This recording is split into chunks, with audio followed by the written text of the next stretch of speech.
everyone, my name is Reggie and welcome to my channel. Today I'm super excited to be sharing with you my July wrap-up. The reason I'm so excited to be sharing my July wrap-up with you this month is because this was my best reading month of the year. It's really funny that this happened now because last month I pretty much resigned to the fact that this was not going to be my reading year. I was just not reading as many books that I wanted to, and these books that I was reading weren't just becoming my favorites pretty much. But this month just turned that right around. Not only did I read the most books I have of any month this year, but I also rated most of these books a 4 or 5 stars, which is fantastic. Before we dive into my reading wrap-up, I did want to mention that if you haven't done so already, you should definitely subscribe to this channel and hit the bell notification. That way you're notified when I post new bookish videos every week on this channel. If you're new around here and you don't know, I like to arrange my wrap-ups in order of my least favorite book to my most favorite book of the month. That way I am ensuring that we end on a positive note.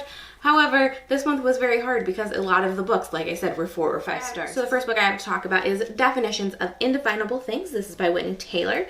And if you don't know, this was on my June TBR for My Husband Picks Me TBR. This was a book Manny picked me to read. I didn't finish it in June, but I of course finished it in July. Sadly, I didn't love this book. It's about 2 teenagers who have depression and come together over that fact. But the wrench in the plan is that the main female character finds out that the male character is having a baby by another girl. I didn't like that added drama. I didn't think it was necessary. I really liked our characters, but they didn't really pop off the page for me. I really loved the discussion of mental illness in this book, and I think Whitney Taylor really tackles that very authentically and really nuanced. She doesn't demonize a lot of things that often are in YA, like therapy or medication, and the relationship is interesting. The dynamic is very different than those you'd see in your traditional like YA contemporary romance. However, this book didn't really connect with me. I didn't really love it. I absolutely love what Whitney Taylor is doing with the mental illness rep in this book. Her writing is very simplistic, but it's not bad by any means. I'm very interested to see what she comes out with next. I think she can only grow as an author. I just wasn't sold on these characters or this romance, really. And because of that, the entire plot and story and book kind of dragged for me. So I did end up giving this a 3 out of 5 stars. Moving right along, next up, I read Fantastic Beasts and Where to Find Them by Newt Scamander, obviously, actually written by J.K. Rowling. I actually ended up listening to this as an audiobook. If you don't know, the audiobooks for these were recently re-released. Fantastic Beasts was narrated by Eddie Raymond, so I did listen to that. It was actually very interesting to listen to the audiobook for this because additions were made to the redoing of this book, basically to make the books more in line with the Fantastic Beasts movie franchise. So there is a discussion about why Newt doesn't include a lot of American Fantastic Beasts in this book, or any in fact, and like kind of a forward about MACUSA and stuff like that. I found that very interesting, also kind of cheesy and like just trying to like retcon what was already made here, but it was interesting. I ended up giving it a 4 out of 5 stars. This time I think the audiobook narration by Eddie was amazing. I think it was fun, but it still reads kind of boring like a textbook. It's very interesting to like learn about the beasts. But I think now that we do have the movies, you get to see those on screen, and that's just a better experience. And if you get this edition or the new printings of it, that forward is also in these, so you don't have to listen to the audiobook. If you want to just pick up the book to read the forward and see what was added, these copies have that. Next up, I have Wayfarer by Alexandra Bracken. This is the sequel and conclusion to the Passenger duology. This was such a great book. I really enjoyed this duology. I think Passenger is like one of my favorite books. I really enjoyed it. However, I wouldn't consider this one of my favorite series of all time just because Wayfarer was clearly, in my opinion, not as strong. I think it was very interesting, but there were like differences between the two because the first book felt more like a treasure hunt and the second book felt more like a race to the finish line. A lot of the things that I loved in the first book were still prevalent in this book. Things like that our main character who's super strong but also very vulnerable. I love the world building, but the world is already kind of built to this point. So we continue on building the world a little bit. We get some changes and nuances that help explain some things, but for the most part, the world is already built to this point. We get some side characters explored a little bit deeper in this book, but I wanted more with that. That was one of the things I was most excited for in this second book, and I didn't get quite what I was hoping for out of this.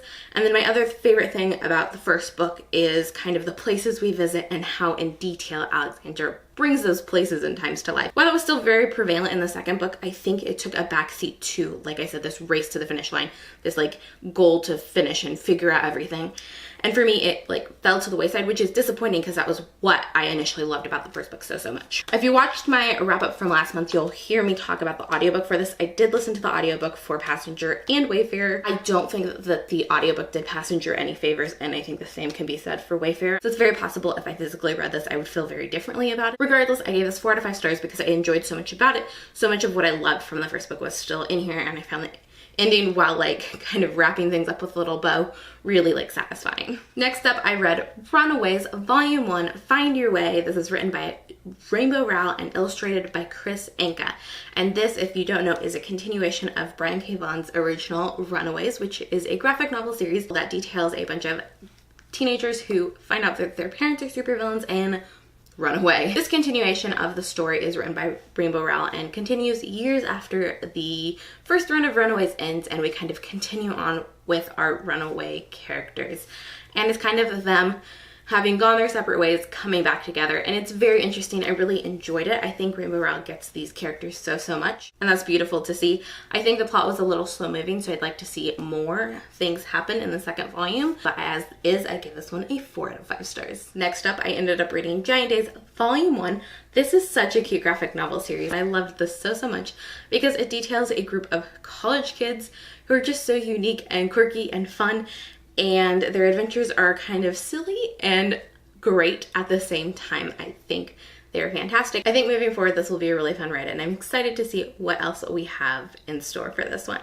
I gave Giant Days Volume 1 a 4 out of 5 stars. Next up, I finally read a book that has been on my TBR like almost every month since it came out. I finally did it, and that is The Upside of Unrequited by Becky Albertalli. This is a book following our main character Molly, who is an overweight protagonist who has had like 26 crushes or something like that. She never feels like she is in a position or wants to put herself out there and try to go for a relationship. She is very self-conscious, not just in her appearance, but also how she behaves around other people and things like that. So as this book picks up, Molly's twin sister is actually in her first relationship. It's a female romance, and it's so cute, but Molly is starting to feel like she's just not keeping up basically with her twin sister in one way or another, not just in like a relationship way, but you know, they're kind of drifting apart now that one of them is in a relationship, and that terrifies her. Molly is a very insecure character. I felt like in times she was overly insecure and it felt unrealistic to me. However, I know so many people saw themselves in Molly, so for me, that being unrealistic was super realistic for someone else. I think the relationships that form in this are really cute. I think there's a lot of diversity in this book. I did love so much about this book. It had the cuteness and happiness that Becky's books always bring me, and the romances were cute, and as you'll be able to see, I tabbed the crap out of this book. And I gave The Upside of Unrequited by Becky Albertalli a 4 out of 5 stars. Next up, I read Exit Pursued by a Bear by E.K. Johnston. This is a Winter Tales retelling about a girl in a small town who is a cheerleader. Every summer, her cheerleading team goes to cheer camp, and this year in cheer camp, she is raped. So this book follows our main character, Hermione, like I said, Winter's Tale retelling. And basically this just details her going through this. And I thought it was so good. I think the rape was tackled in such a unique way because two things. Hermione's raped by a date rape drug, so she doesn't actually remember what happened. And so the events of her coping are very different than you see in a lot of books about rape. Additionally, in this book, she has a huge support system. Because of the events of how things kind of go down, people know about this, so there's never that struggle of like having to tell someone or like explain it to someone, which is a thing you see in a lot of books on rape. You see a lot of people like struggling to explain it or talk about it, maybe keeping it silent for a summer or years, and that's just not even an option in this book because of the way things go down.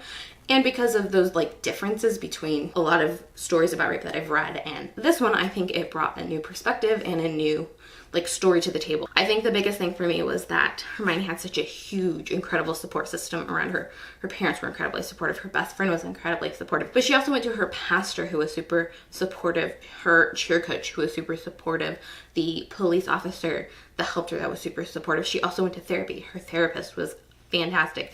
So many things about her support system were fantastic, and I really liked seeing that kind of delved into. And I ended up giving Exit Pursued by Bear a 4 out of 5 stars. Next up, I read 500 Words or Less by Jula Del Rosero, and this is a book told entirely in verse about a girl who ends up writing college application essays for all of her classmates, and she charges for them. And so the actor of this is actually kind of like morally not great, of course, but she's such a wonderful character. I loved the verse. I thought it was really beautiful, and I thought the story unfolded really well. However, there's this kind of like mystery element, like some drama happened to our main character and you don't know what it is, and you're trying to kind of figure out what that is throughout the entire book. I feel like the mystery was overly done. It didn't need to be that like dramatic, in my opinion.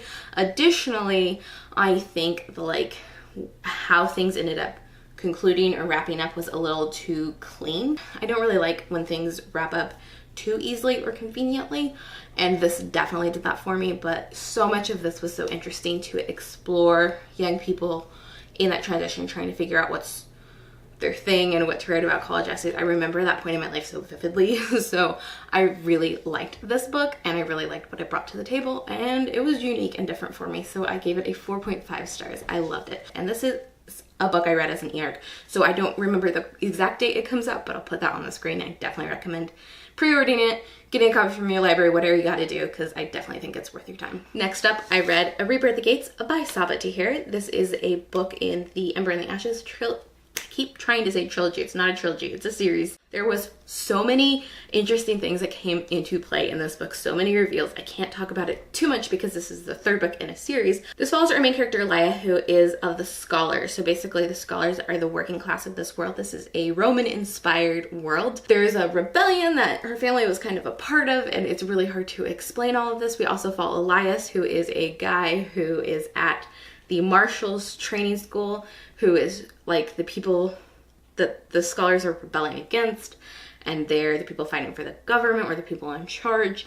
And Elias is kind of not on board with things they're doing and doesn't want to be a part of it. We also follow one of his best friends. Anyways, there's a lot of moving parts to this series. It's really hard for me to explain it to you concisely because I love it so much, but you probably know what the series is about because people talk about it a lot. I highly recommend the series. I gave this book a 5 out of 5 stars. Think it was fantastic. Loved it so much. Can't wait to see how the series wraps up. Wow. Can't believe we're nearing the end. Next up, I'm going to talk about 2 books at once because they're the first and second book in a series, and that is The Darkest Minds and Never Fade, both by Alexandra Bracken. This is one of my favorite series of all time. So I reread both of these books this month, and of course I gave them 5 out of 5 stars. I really enjoyed my reread of them. I found the first book to be just so good. I really loved being back in the world with our main characters and Black Betty and everything, and I'm so excited for the movie that's coming out. And then the second book. I forgot so much of what happened in the second book, and I was truly astounded by the amount of like emotional turmoil Ruby went through, and also just like the foresight Alexandra Bracken had writing this book with the way things end up going in the last book. I really enjoyed that. If you haven't read them already, go read them. If you don't know what the series is about, this is a dystopian world in which the children of this world have contracted a disease. Most of them have died. However, those who have survived have gained super abilities. The government is super scared of these kids and everything that's happened with them, so they round them up and put them in basically concentration camps. So this book follows our main character Ruby, who was put in one of the largest camps when she was 10. She's now 16, so she's been in this camp for 6 years. She basically grew up in this camp, and she is broken out at the beginning of this book, and it follows her adventure after she is reintroduced into this world. So it's so good. Best like squad goals, like fantastic world building, best dystopian ever in my opinion. Just so many good things. Love these books. We are almost there. Next up, we have Only Human by Sylvia Nouvelle. This is the third book in the Themis Files. This is the final book for now. Whew. I really enjoyed this ending. I thought this ending was super satisfying. I thought the conclusion just made me happy. Not everything wrapped up how I wanted it to or how I thought it would, but it would just, when I think about the ending, it makes me very happy. The journey to get to the ending wasn't like necessarily my favorite book in the series. I totally gave this a 5 out of 5 stars when I think I gave some of the other previous books in the series 4.5 out of 5 stars. I retcon all my previous ratings. Every book in the series is a 5 out of 5 stars. It's okay. I think that there was a lot of build up to get to where we did. There was some very different and interesting things happening in this book, and I loved what was happening. I know a lot of people were like kind of mediocre or didn't really like it. I was so interested in the way things were happening. Basically, there's a cliffhanger in the second book, and we really dig deep into what happened at the end of the second book in this book, and I loved that. I found the dynamic between a daughter and father really interesting. It's so hard because I don't want to spoil this for you, but basically I loved this. This was a great conclusion to the series. 5 out of 5 stars. Read the series, it's so good. Definitely recommend it on audiobooks though. They're so much better consumed that way because they're told in like interviews and stuff, so the audio format really lends itself well to this kind of book. The last book I have to talk about today is The Way I Used to Be by Amber Smith. So this is another book about rape, but this one is so different than Exit Pursued by Bear. This is about a girl who is raped when she is a freshman, and it follows her progression through high school. It is so eye-opening and interesting and heartbreaking and sad. It talks about how our main character copes or doesn't cope. This is basically the story about one character internalizing what happened to her and how it changes her, and how you can't really get over something like this and you just kind of learn to live with it however you can, and this is the way this main character chose to do so. I thought it was so beautiful, so sad. Like I said, I sobbed at the end of this book. Very important story to be told. I thought it was, like I said, so beautiful. I give it 5 out of 5 stars, and it is undoubtedly my favorite book I read this month. One of my favorite of the year. So that is all for my July wrap up. I hope you enjoyed this video. If you did, give it a thumbs up, subscribe if you haven't already, comment down below and let me know what your favorite book you read in July is. Obviously mine was The Way I Used to Be, but I gave a lot of books this month 5 stars. So that's great. And a lot 4.5 and a lot 4. Really, it was an amazing reading month. Woo! I'm so excited about that still. Alright, that's all for today's video. I hope you enjoyed it. I'll see you in the next one. Bye!